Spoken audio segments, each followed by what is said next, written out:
It's a right to practice incense in the church. Church भित्र धूप बाल्न right हो कि होइन, सही हो कि होइन, हेर्नुहोस् राइट। किनभने आज धेरैवटा चर्चमा लर्ड सपरको त्यहाँ धूपहरू जलाउँछन् राइट। रहेको चाहिँ अब चर्चमा राइट हो कि होइन, ओके नो, चर्चमा धूप बाल्न राइट होइन। किन भन्दाखेरि चाहिँ it is not right to practise incense in the church. चर्चभित्र धूप जलाउन कुनै पनि यसको सही छैन। बिकज किन त न्यू टेस्टामेन्ट नेभर कमान्डेड इट। नयाँ नियमले कहिले पनि धूप जलाऊ भनेर कहीँ पनि कमान्डमेन्ट या कि आदेश दिनुभएको छैन चर्चमा।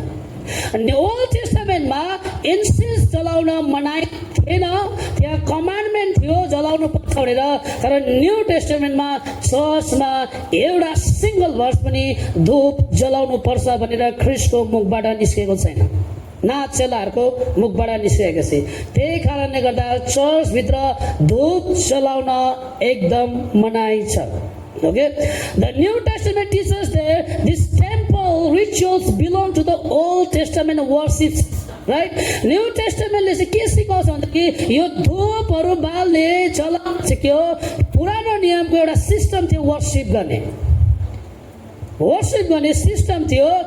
तर where only Levites priest were allowed to burn the incense. अनि खालि केवल लेवीहरूलाई मात्रै धूप जलाउने एलाउ गरेको थियो, अन्य इजरायलीलाई थिएन।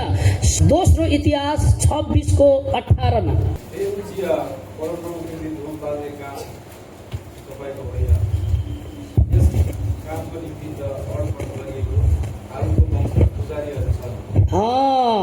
यानी के छ, धूप बाल्ने कसको अन्डरमा हुनेछ, खालि लेवीहरूको लागि मात्रै हो, हारूनको सन्तानबाट मात्रै हो। इजरायललाई त्यहाँनिर के गरेको छ, वञ्चित गरेको छ, तेरो काम होइन। ओके, त्यही भएर चाहिँ यो चाहिँ ओल्ड सिस्टमको पुरानो करारमा जब जुइसहरूको लागि चाहिँ वर्शिप गर्ने एउटा सिस्टम थियो, त्यो चाहिँ के हो भन्दाखेरि चाहिँ धूप जलाएर परमेश्वरलाई वर्शिप गर्थ्यो। ओके, तर न्यू टेस्टामेन्टमा होइन। अनि यो चाहिँ के भन्छ, सेरेमोनियल लमा पर्छ। Okay, it comes under ceremonial law, okay, which was fulfilled in Christ. क्राइस्टले यो सबै व्यवस्थाहरू पुरा गर्नुभएको छ।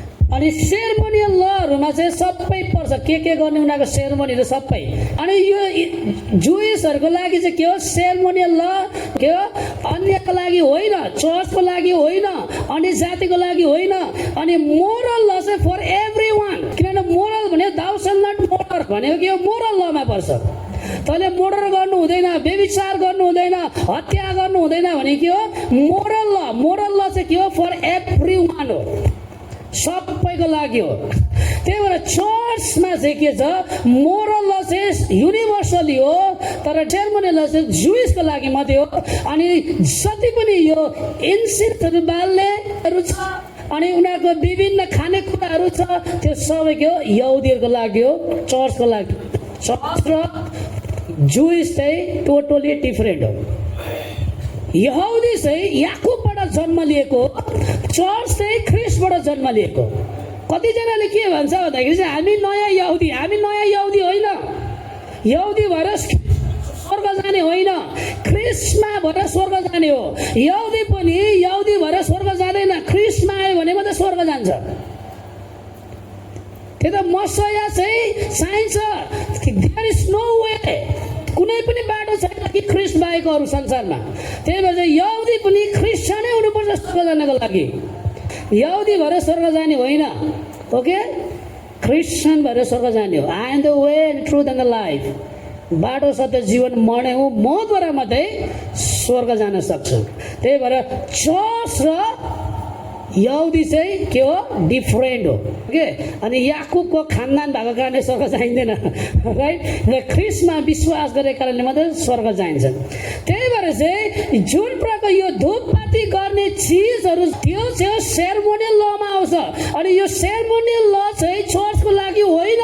त्यही भएर चाहिँ चर्चमा धूप बाल्न जरुरी छैन प्रियहरू।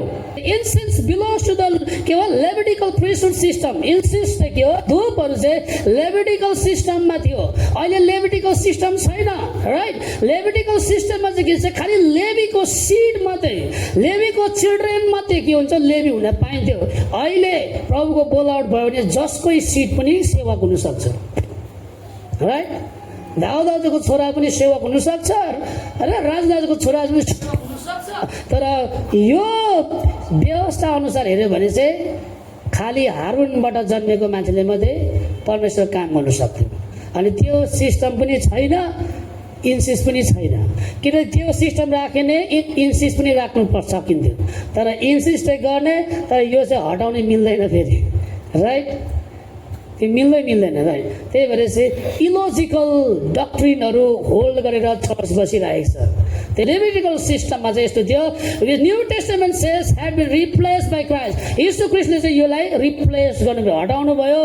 अनि न्यू टेस्टामेन्टको चर्चको प्याटर्न चाहिँ कस्तो भने चाहिँ वर्सिप चाहिँ आराधना चाहिँ कसैमा चाहिँ प्रिचिङ वर्ड, परमेश्वरको वचन बाँड्नु वर्सिप भनेको। 2 तिमोथी 4:2 हामी हेऱ्यो भने पाउँछौँ। 2 तिमोथी 2:4 प्रेरित 2:42 ओके, प्रिचिङ द वर्ड, परमेश्वरको वचन प्रचार गर्नु एउटा ग्रेट वर्सिप हो। ओके, अनि प्रेयर्स प्रार्थना वर्सिप हो। एक्ट्स 2:42, 2 थिस्सलुनी 5:17 अनि सिङ्गिङ गाउनु एपिसी 5:19 एपिसी 5:19 कोलोसी 3:16 अनि लर्ड सफर लुका 22:16 अनि 1 कोरिन्थी 11:24-25 अनि फेलोसिप अनि के हो सङ्गति पनि के हो एउटा वर्सिप। त्यही भएर चाहिँ हामी सङ्गति आऊ भनेको कारण चाहिँ त्यो सङ्गति। प्रेरित 2:42, हिब्रू 10:24-25 अनि believers are call to live as a living sacrifice. अनि विश्वासीहरूलाई चाहिँ जिउँदो बलिदानको लागि बोलाउनु भएको रोमी 12:1 हामी पाउँछौँ। यसलाई हामी डिटेल्समा अर्को महिना हेर्नेछौँ ल।